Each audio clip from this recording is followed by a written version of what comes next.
What's going on, team? This is Coach Abraham with Armor Strength and Conditioning. Yes, just like the title says, I'm going to react to Matt Sheldon, a professional footballer playing in the USL for FC Tulsa. He made a video called "What is a soccer football specific gym routine?" So we're both going to watch it and I'm going to see if I agree with what he has to say. Let's go. All right. Like he's making coffee or an espresso. Already starting off with the right track. Okay. So I'm going to take this time right now to talk about soccer or football specific training, kind of in general, what that looks like, my experience with that, and how that could look different for different players. But before I get into this topic, I just want to let you guys know that I'm not a qualified strength and conditioning coach. I'm not even a personal trainer. I'm just a professional soccer player, and everything that I'm going to say is just through my experience learning secondhand from strength and conditioning coaches, my own research, and my own experience as a professional soccer player that's been working out in the gym for 15 years now. Obviously, always do your own research and always talk to qualified people. So football specific training and general resistance training, I think, can be summed up behind the purpose of the workout. Football specific training is pretty much any training that's done in the gym or on the field or wherever that aims to improve the athletic performance of the athlete, lower injury risk, or lengthen out the career of the player. While the purpose behind general resistance training is usually either just to improve strength, just to build a better physique, or just for general health purposes. And as footballers, Already, straight off the bat, this man is speaking facts, right? As an athlete, you need to be training a certain way. If you are just your regular fitness gym goer, that's going to be a totally different way as well. And excuse that people out here calling me in the middle of work. everything that we do in the gym should obviously be trying to help us as footballers. There are many exercises out there that just don't really help you as a footballer that much. And although many of those exercises aren't necessarily bad, it's more about where you should put your time and energy as a footballer to get the best bang for your buck. Let me give you an example of this when I was 16 to 22 years old. Back then, I definitely was training to become a better athlete and to improve my performance on the pitch, but I also had exercises or aspects of my program that weren't 100% football specific. I was doing the speed and agility work. I was doing the general strength training with large compound lifts. I was training the movements, but I also was doing bodybuilding type exercises like single arm dumbbell preacher curls for the biceps, or skull crushers for the triceps, or shrugs to work on my traps, or even forearm curls to just get slightly bigger forearms. Were those movements football specific? Were those going to help me on the field in any way? You could argue that maybe you're trying to keep the full body in balance, but honestly, they're really not that beneficial to you as a footballer. Now, do I think that... Yeah, guys, man, that is big right there. And just kind of adding on to what he's saying, as a footballer, you kind of want to just get in the gym, do the most essential work, and then get out. There's no need to do all this extra accessory work.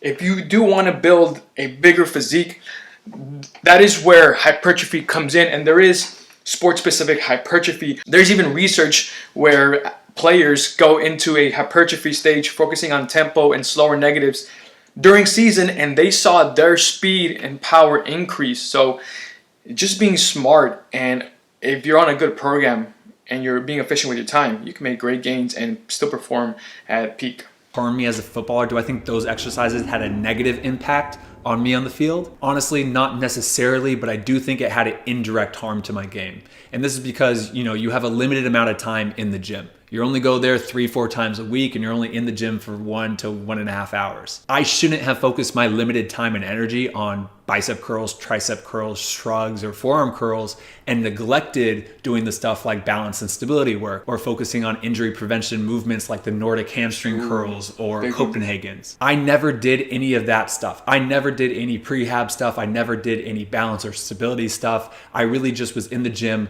working to become bigger, stronger, and look better. My training regimen was strictly focused around strength, speed, and physique, when it should have been strength, speed, mobility, injury prevention, and maybe a little physique at the end. Now, one thing that I do see when it comes to football specific... Again, like, this is real life. At the end of the day, man, like, you're a guy and you want to look good. I get it. Training is that it's going to be a one-size-fits-all program for everybody. In reality, in my experience, I've seen that it looks very different for different types of players and different ages of players. It's better to look at the player at the individual level and ask yourself, what type of workouts are going to translate to the most improvement or the most benefit on the field. And ask yourself, is that getting stronger? Is that getting faster? Is that a combination of multiple areas? Is that injury prevention and balancing out the body? Exercises what that is are going to bigger help this bang for your player buck. see the most bang for his buck in the Ooh, gym? For example, dang. from what I've seen, most younger footballers benefit the most from a very simple general strength training program with aspects of speed, with aspects of strength, with aspects maybe even a little bit of hypertrophy, a well-rounded program to increase the overall athleticism of the player. While some older footballers towards the tail end of their career in the middle of season might do workouts focused around prehab, rehab, and mobility to extend their career and to help prevent injuries in season while not going over with the workload. These two training regimens. Yeah, man, that's super important. Yeah, probably like an older player who's very experienced, he's going to make up for it with his knowledge and experience of the game and probably doesn't need to work out as hard in the gym. Should still be doing main compound lifts and exercises like he's explained about, and I'm sure that's what Matt means as well. In the earlier stages, you know, you want to tap into your full potential, and you're going to do that by lifting heavy, by sprinting, by working these like injury sites like the hips, the ankles, core as well. Regimens look extremely different from each other, yet they're both football specific training regimens. Honestly, I think that even hypertrophy style training where you focus on increasing the size of the muscle has a place in a football specific workout. Do I think that you should be working on increasing the size of your forearms and traps and biceps and triceps? No. Do I think that you can work in the gym to build a little bit more muscle if you need that? Yes, 100%. The focus when you're building. So hypertrophy, when is the best time to do that? Like he was saying, from an individualistic standpoint, maybe you're somebody who does need to put on a little bit mass, especially when you're transitioning from 18 years old and you start to play with men. If you're a guy, you need to put on some mass and you do need to be strong. And by mass, I don't mean 50 pounds. It may just be 10 pounds, 15 pounds of pure lean muscle, and that's where a hypertrophy phase can go into place. Think of the hypertrophy phase like you're building the armor, right? Like it's like the outer shell. And then when we then go into a max strength, and even to take it up a notch, a conversion of power phase. Building the muscle just also has to be on, does it perform on the field? Does it do what I need it to do on the field? Another big misconception I see when people think about football specific workouts or functional workouts is that they don't include the main compound exercises like barbell back squats, deadlifts, bench press, rows, stuff like that. Many times the boring staple movement like the trap bar deadlift is one of the most beneficial and football specific workouts you can do as a footballer. And most professional teams focus their general strength training program for everybody around those basic movements. And then they add in the stability. These are movements you got to be doing all year. Simple as that. They add in the balance, they add in the extras that players need for their problem areas or wherever to kind of round it all out. But most teams focus their routines around those basic movements of squatting, of lunging, of jumping, of landing, twisting, pulling, and pushing. Overall, the most football specific workout that you can do as a player is something that's going to be tailored around your body and you as a footballer to help you perform on the pitch, to help you prevent injuries, and to help you lengthen out your career. And that's going to have very similar aspects, but it is going to look different as we go from player to player. So I hope you guys got some insight. This guy's a natural on the camera, man. Like sometimes I'm talking and like I feel like I could be doing better, but Matt, I've been following you for a while now.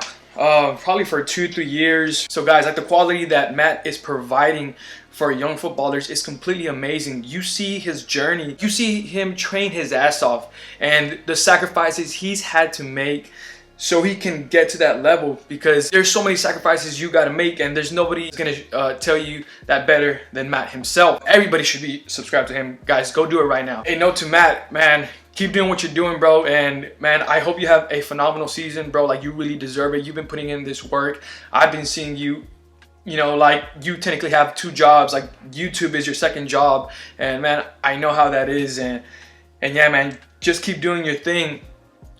Your words are gonna echo a lot more in the footballing community than just me, a strength and conditioning coach. I got nothing but respect for you, and just keep doing your thing.